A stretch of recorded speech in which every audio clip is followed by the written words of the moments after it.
So this is Seolo Safari Secrets, and I've got Nikki with me here, the Regional Ops Manager for Seolo Africa. Welcome to Seolo Safari Secrets. Our Seolo podcasts share the most amazing stories which occur at the back of the house. These are out-of-sight stories that support the remarkable Seolo guest experience.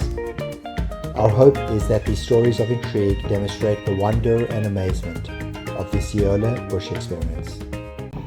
Nikki, I know that Seolo does a lot with the community, and that tourism and community often does a little bit of working together. How special is this for you that Seolo is involved in these different projects?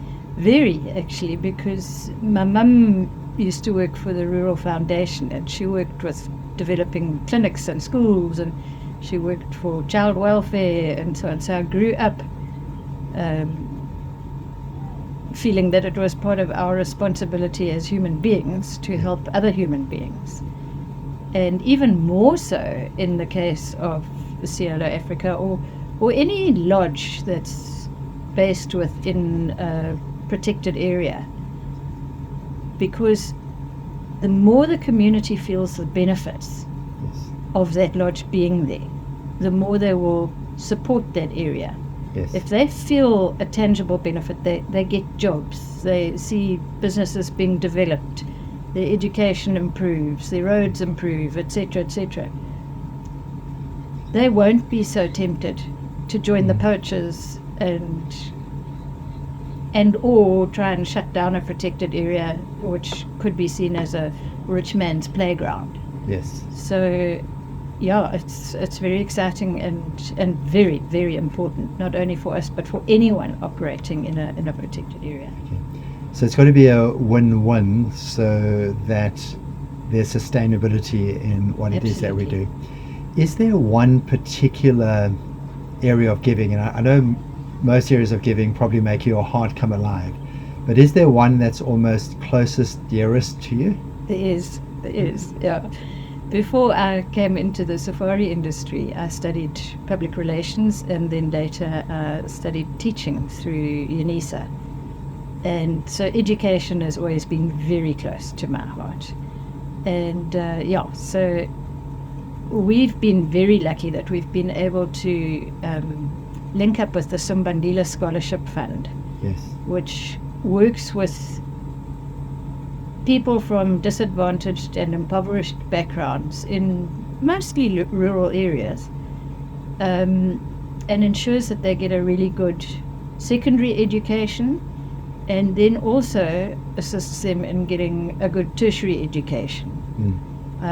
So it started off where we helped them with a bit of fundraising here and there, and gave prizes that they could raffle, that sort of thing, when we were still new and not didn't have the funding to be able to hand out.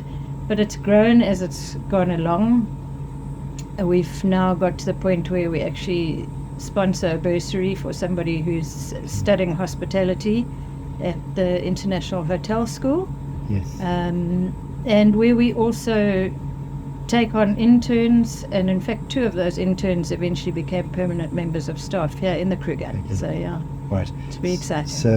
So actually seeing some of the people that you're working with come through a program is what really makes it's amazing, because you watch them grow. Yes. And you can even stay involved after they've qualified. Yeah. And so yeah, it's very exciting. Now, part of this little series that we're doing is to find the stories beneath the story. And I know as corporate, you need to share a little bit about what you're doing, because it's almost legislator and people won't come if you guys are not doing good. But is there a story of a particular person? I always find that these stories take on a new meaning when there's a name to the story. Is there a particular person that you like, maybe lie in bed at night and it's like, oh wow, I know we've just made such a difference to that person's life, where they've and I realize there's probably many. Okay. Do you want to share one with us if you can? Yes, absolutely. Sure, I want to share them all, but I think one of them is when the airport in Skukuza opened up for flights to the public. Yeah. We needed to work out how we were going to get people transported from the airport to the lodge and back again. Yes. And we just met this amazing chap. He had a business that he called Brilliant Transfers, Brilliant Tours and Transfers. He had one little minibus. His name is Mr. Sambo, but we all just call him Brilliant. Yes. And he is brilliant. He really went with it. He was on time, he was organized, he made sure his vehicle was clean and he had water in the vehicle and the aircon was working.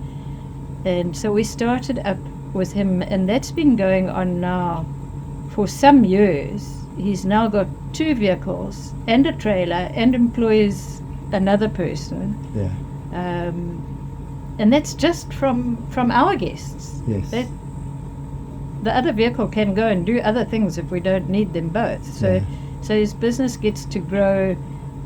He's not just contracted to us. He gets to grow his whole business. So you can scale the business. Absolutely.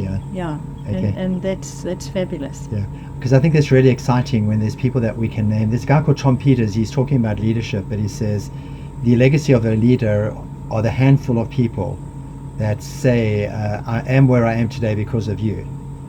And Yes. I've always quite liked that. And I think it's the same with giving or the altruism that we do, is who are those people that we can name. And like you say, brilliant, Mr. Sambo, Yeah. that you mentioned. And obviously, yes, he's done the hard work as well. He has done the hard work. It wasn't a charity case. It was actually a business agreement, and we have a number of those. So we have things that we do just because it's good for the community and we want to, and then we have things that we do that helps businessmen and women to connect with our business. And it comes down to things like the curio shop. In the beginning, there was an obligation put onto the concessions by Sandbox to assist communities to reach certain BE levels, etc. And everybody was focusing on curios. Yeah. And if you think about it, all we are then is a middleman. Yeah. We're agreeing to stock their curios, and we may or may not sell them, and very often guests don't have space for big carvings and things in their suitcases. And I spoke to the guys from Sandbox, and I said to them, there's got to be a better way. We should be the end user. We should be buying from them. We should be buying soap, toilet paper, candles, things that we actually use, and services. Now we've got a list as long as our arm of guys who do thatching, who do canvas stitching, who do decking, vehicle repairs, everything you can think of. Yes. And those are our business partners. Yes. They're not just a charity. Yes. Yes. And seeing them successful Yeah. through their own hard work is super satisfying. Super. Okay. And once again, it comes to win-win. You helping them to win, and by them winning, they're helping you to win. 100%. And yeah. it's just becomes self-sustaining. Yes. Nikki, it's been great chatting to you about this, and I think what I really get from chatting to you is that whenever we hear about people doing good things, it automatically encourages others, ourselves, to do good things as well. And I think that's the power of giving. Giving is somewhat contagious. Yes. And sometimes we're not hearing the stories enough, so that we see giving is part of being the norm, not the exception. It's such a fine line between, am I bragging about the giving that we do, or am I putting it out there and encouraging others? So you kind of don't want to blow your own trumpet too much. Yes. I get you. And then at the same token, we need to create a world of giving, and the only way people know is by sharing these stories. So I've been inspired by chatting to you about this, because we want to live in a world of giving. It's sort of summed up. Martin Luther King Jr. powerfully says, every man must decide whether he will walk in the light of creative altruism or in the darkness of destructive selfishness. Sure. And that's just strong. beautifully put. Yeah. We've all got a choice, giving or selfishness. And I think what we're hearing is just wonderful acts of giving. Thank you. Pleasure. Thank you.